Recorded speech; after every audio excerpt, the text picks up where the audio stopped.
Album of the year. Album of the year. Yeah. I think. And how do we feel about this?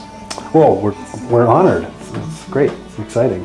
Be Yeah. recognized. Yeah. Yeah, it's intense. I mean, the album was we started writing it, when we were still in lockdown, and then we started kind of putting it together when we were first able to kind of come out of our houses and sit outside comfortably.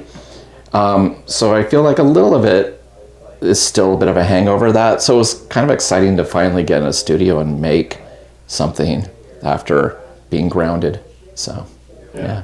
Yeah. Creativity and the lockdown were kind of intertwined in a lot of ways for musicians that I've talked to. Is that true?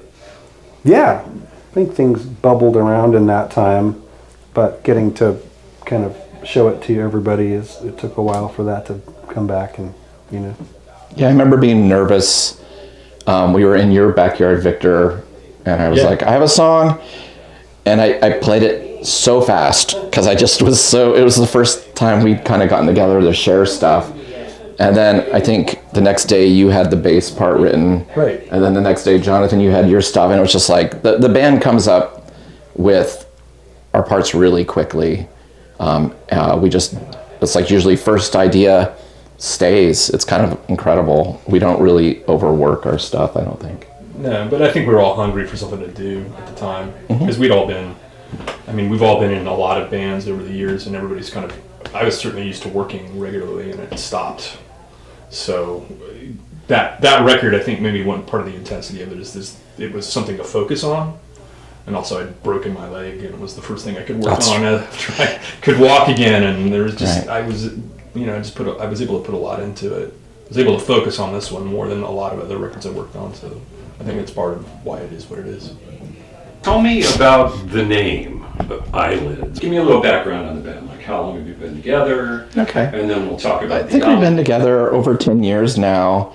We've all played in bands together, but never all at the same time. So 2 of us here, 3 of us here, but we've all opened for each other's bands at a certain time. And at a certain point, it just made sense for us to just all try to see if this would work. It's really hard to name bands. I mean, we've got somebody from Camper Van Beethoven, somebody from Sunset Valley, somebody from the Dharma Bums. I was in Death Midget, right? And you're like, how do you get better than that? And so sometimes you just wake up in the middle of the night and go, Eyelids. It seemed, our music is kind of melancholy, but upbeat. And it seemed appropriate and vague enough for kind of the sound of what we are doing, if that makes sense. Mm-hmm.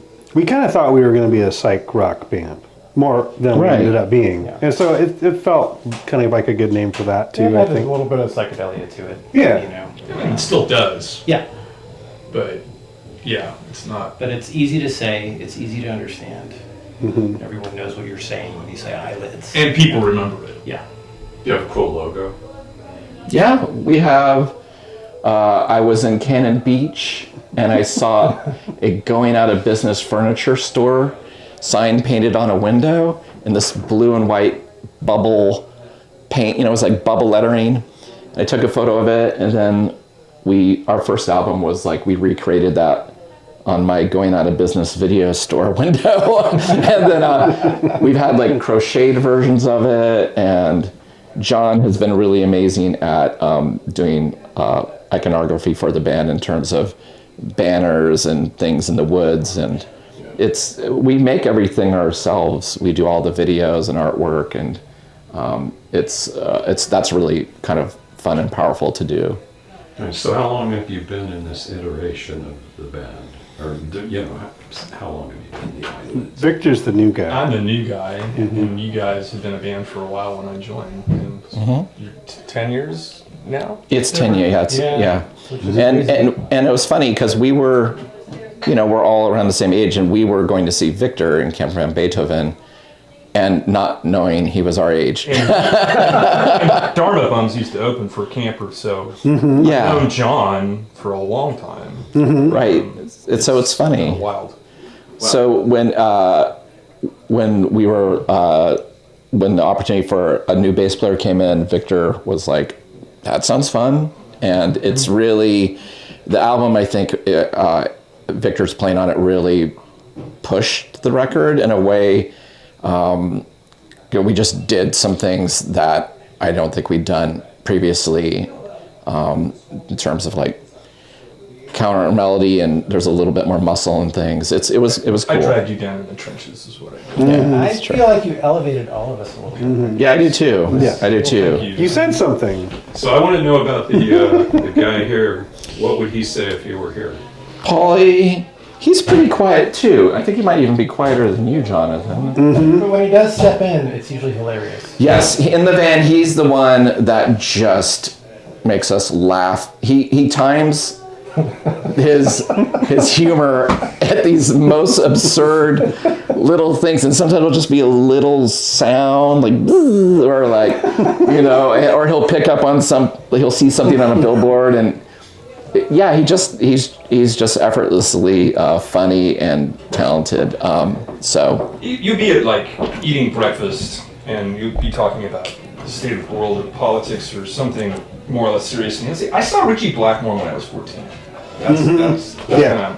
Non sequiturs and Stuff always. like that. That's awesome. He's a good person to roll with for sure. That's Yeah. awesome. So final question.